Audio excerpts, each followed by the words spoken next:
और एक बहुत प्यारी बात है, भगवान जब भी देखिए भगवान अवतार लेकर के आते हैं। लोग कहते हैं ना कि भगवान का अवतार होता है, भगवान भक्तों की रक्षा के लिए, संतों की रक्षा के लिए अवतार लेकर आते हैं। तो अवतार का मतलब क्या है, अवतार का अर्थ क्या होता है? बोले ऊपर से नीचे को उतर आना, यही अवतार है। भाई ऊपर से नीचे आ जाए तो आप कहेंगे भगवान ऊपर से नीचे आते हैं, इसका मतलब भगवान वैकुंठ में रहते हैं और वैकुंठ छोड़ करके भगवान मृत्यु लोक में आ जाते हैं, तो ऊपर से नीचे ही आते हैं। भगवान गौलोक धाम में रहते हैं श्याम जी के रूप में और नीचे उतर कर आते हैं, ये भी अवतार ही है। भगवान श्री राम साकेत में रहते हैं, साकेत छोड़ करके प्रभु इस धरा धाम को स्वीकार करते हैं, आते हैं। और हम लोग इसको और सरलता से समझें, जैसे देखिए छत पर जाने के लिए सीढ़ी का उपयोग होता है। अगर हम लोगों को छत पर जाना हो तो कैसे जाएंगे? सीढ़ी से चढ़ करके जाते हैं। तो सीढ़ी पर चढ़ करके जब जाना हो तो देखिए सीढ़ी के एक एक सोपान पर, सीढ़ी के एक एक डंडे पर चढ़ करके जाना होता है भैया, जीने से चढ़ कर।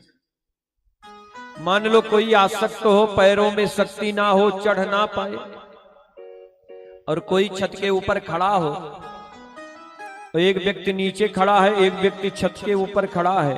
जो छत के ऊपर खड़ा है वो नीचे वाले से कहता है भैया अगर हमसे मिलना है, हमें पाना है, हमें देखना है तो छत पर आ जाओ। तो उस व्यक्ति ने कहा भैया मेरे पैरों में इतनी शक्ति नहीं है कि मैं तुम्हारे पास आ जाऊं, इस सीढ़ी पर, इस सोपान पर चढ़ सकूं। तो छत वाले ने कहा तब मिलना नहीं होगा, लौट जाओ अपने घर। नीचे वाले व्यक्ति ने कहा भैया क्या इस सीढ़ी का उपयोग केवल चढ़ने के लिए ही किया जाता है कि उतरने के लिए भी किया जाता है? तो ऊपर बैठे हुए व्यक्ति ने कहा नहीं, चढ़ने के लिए ही नहीं, उतरने के लिए भी सीढ़ी का प्रयोग होता है। इसीलिए संस्कृत साहित्य में सीढ़ी को अवतरणिका कहते हैं भैया। हम लोग जो जीना कहते हैं, सीढ़ी कहते हैं, सीढ़ी को संस्कृत साहित्य में अवतरणिका कहा जाता है। खड़े हुए व्यक्ति ने कहा ये सीढ़ी का उपयोग उतरने के लिए होता है कि नहीं? बोले होता है। तो नीचे खड़े व्यक्ति ने कहा भैया तुम ही उतर करके आ जाओ, मेरे पास ऊपर चढ़ने का सामर्थ्य नहीं है, तो तुम तो नीचे उतर सकते हो, तुम मेरे पास आ जाओ। वैसे ही भक्तों से भगवान ने कहा अगर तुम्हें हमको पाना है तो तुम्हें इस देह शरीर से ऊपर उठ करके, इस शरीर को छोड़ करके दिव्य शरीर लेकर के हमारे धाम में आना होगा, वैकुंठ में आना होगा, साकेत में आना होगा, गौलोक धाम में आना होगा। भक्तों ने हाथ जोड़ करके कहा सरकार हम लोग जन्म लेते लेते अभ्यासी हो चुके हैं, अगर हम इस शरीर से ऊपर ना उठ सके, इस संसार को छोड़ करके आपके वैकुंठ तक ना आ सके, तो आप तो वैकुंठ छोड़ करके मृत्यु लोक में आ सकते हो। भगवान ने कहा हाँ आ तो सकता हूं। तो भक्तों ने कहा देर क्यों कर रहे हो, जल्दी से आ जाओ। अब भक्तों ने भैया ऐसे आर्त भाव से भगवान को पुकारा कि भगवान श्री हरि वैकुंठ छोड़ करके अयोध्या में राम जी के रूप में आ गए।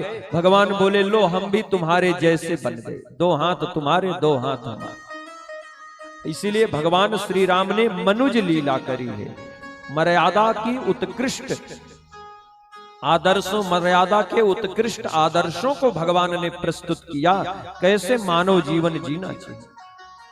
और भागवत की कथा हमें ये सिखाती है कि हमें अपनी मृत्यु कैसे सुधारनी है। एक दिन हमने कहा था कि हमारा जन्म महत्वपूर्ण नहीं है, हमारी मृत्यु ही महत्वपूर्ण है। जो अपने मृत्यु को उत्सव बना लेता है, जीवन उसी का सार्थक होता है। इसीलिए क्षत्रिय कुलभूषण श्री परीक्षित जी महाराज ने अपने मृत्यु को उत्सव बनाया, मृत्यु का उठ करके स्वागत किया। श्री प्रहलाद जी महाराज ने, श्री ध्रुव जी महाराज ने, देखिए भक्तों ने मृत्यु का स्वागत किया है, मृत्यु से डरे नहीं। हमारे इस भारत के पूर्व प्रधानमंत्री, भारत रत्न से सम्मानित, भारत के सर्वोत्कृष्ट सम्मान भारत रत्न से सम्मानित स्वर्गीय पंडित श्री अटल बिहारी वाजपेयी जी की एक बड़ी प्यारी सी कविता है, बड़ी प्यारी सी कविता है जो बरबस इस प्रसंग पर